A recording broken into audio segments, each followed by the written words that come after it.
বাংলাদেশের সমস্ত পীর মাসে একটা ডাক দিছে মানববন্ধন করার জন্য। এখানে কোনো আওয়ামী লীগ করার জন্য না, এখানে কোনো বিএনপি করার জন্য না, এখানে কোনো জামাত করার জন্য না, কোনো রাজনৈতিক প্রোগ্রাম করার জন্য না, এখানে মুসলমানদের পাশে দাঁড়ানোর জন্য। কথা বল ঠিক না? মুসলমানদের পাশে দাঁড়ানোর জন্য, ফিলিস্তিনের মুসলমানকে পাশে দাঁড়ানোর জন্য, মানববন্ধন করার জন্য, ইসরায়েলের বিরুদ্ধে হুঙ্কার দেওয়ার জন্য, মুসলমানদের পাশে দাঁড়ানোর জন্য, সবাই মিলেমিশে জানান দেওয়ার জন্য প্রত্যেকটা মুসলমান, বাংলার সমস্ত মুসলমান আমরা ফিলিস্তিনি মুসলমানদের পাশে আছি, থাকবো কিয়ামত পর্যন্ত। কথা কোন ঠিক কিনা? জোরে কোন ঠিক কিনা? তাহলে আমাদের উদ্দেশ্য ছিল ফিলিস্তিনি মুসলমানদের মানববন্ধন। এখন শুনুন, এই তাদেরকে দেওয়া হয়েছে গত 12 এপ্রিল। আপনারা সজাগ হন, কথা শুনেন, সজাগ হন। মোল্লাপাড়ার মানুষ সুন্নি করে ঘরে বসে থাকতে চলবে না। এতদিন কিন্তু আপনাদেরকে নিয়ে ভাবছি, এখন আপনাদেরকে নিয়ে বাবার টাইম নাই, সারা বাংলাদেশ নিয়ে বাবার টাইম। এখন কথা বল ঠিক না? সারা বাংলাদেশ সুন্নি জনতাকে নিয়ে বাবার টাইম। গতকালকে রাত্রে কিন্তু আমরা একটা সেকেন্ড ঘুমাই নাই।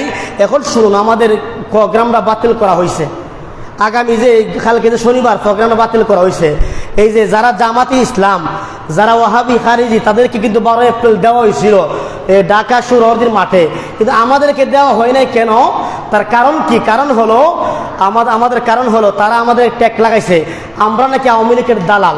সুন্নি যারা যারা সবাই নাকি আওয়ামী লীগের দালাল, এই ট্যাগ লাগাই আমাদের প্রোগ্রাম বাতিল করার জন্য চেষ্টা করছে। এই কথা কেন বলতেছে? আপনার সজাগ হওয়ার জন্য, বুঝার জন্য। আমরা আওয়ামী লীগের দালাল না, আমরা বিএনপির দালাল না, আমরা রাজনীতির দালাল না, আমরা হইলাম মদিনাওয়ালার দালাল। কথা কর ঠিক না? আরো জোরে কর ঠিক না? আমরা মদিনাওয়ালার দালাল, নবীজির দালাল। কথা কোন ঠিক না? কিয়ামত পর্যন্ত আমরা নবীজির দালালি করেই যাব। কথা কোন ঠিক না? এই জন্য আমরা কোনো রাজনীতি বিশ্বাসী না, আমরা কোনো মুনাফিকি বিশ্বাসী না, আমরা দালালি বিশ্বাসী না, আমরা মদিনাওয়ালা বিশ্বাসী। কথা কোন ঠিক না? এখন আমাদের উদ্দেশ্য ছিল মানে সূক্ষ্ম, আমাদের উদ্দেশ্য ছিল ভালো। তারা আমাদেরকে বন্ধ করছে একটি কারণ, এই কারণে ট্যাগ লাগে আমাদেরকে বন্ধ করছে। এখন আমরা এই জন্য পুরো সুন্নি জনতা যদি আমরা এখন বড় বসে থাকি, তাহলে জন্মের মধ্যে সুন্নত হেরে যাবে।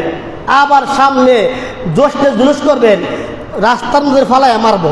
এই জন্য আমরা গতকালকে রাত্রে কি করছি? গতকালকে রাত্রে আমরা মাধবপুর, আমি একটা সেকেন্ড কিন্তু ঘুমাই নাই, আমি রাতে 2টার সময় মুয়াজ্জিনকে লইয়া এই যত ইমাম সাহেব আছে ইসলামপুরের সব ইমাম সাহেব আমি ডাক্কা তুলছি, নিজে ডাক্কা তুলছি, আটটা গিয়ে ডাক্কা তুলছি, তুললা করছি। এখন ঘুমাই থাকার সময় নাই, তাড়াতাড়ি মাধবপুর চলো। মাধবপুর ছিল গুনিয়কের বিশ্বাস, মুস্তাক সাহেব ছিল, এরপরে শরীফুল আজিজ ছিল, জাতপুরের বিশ্বাস, যত ফির মাসে গেছে সব মাধবপুর। এখন শুধু খালি মাধবপুর না, চট্টগ্রাম, চাঁদপুর, সিলেট, শ্রীমঙ্গল, সিরাজনগর, এই ভৈরব, যত রাজপথ আছে সমস্ত রাজপথ রাত্রে সারা রাত্রে কাঁপছে। মারা তখন না আরো জোরে না মারা হবা। তার মানে প্রমাণ হলো আমরা সমস্ত সুন্নত ঐক্যবদ্ধ হয়ে গেছি।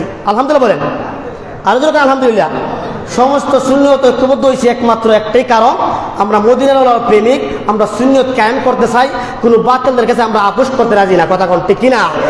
আমাদের দাবি যতক্ষণ পর্যন্ত তারা মেনে না নেবে, ততক্ষণ পর্যন্ত আমরা রাজপথে থাকতে চাই কি চাই না? জোরে কোন চাই কি চাই না? কারা কারা চাই? 2 হাত তুলে দেখান।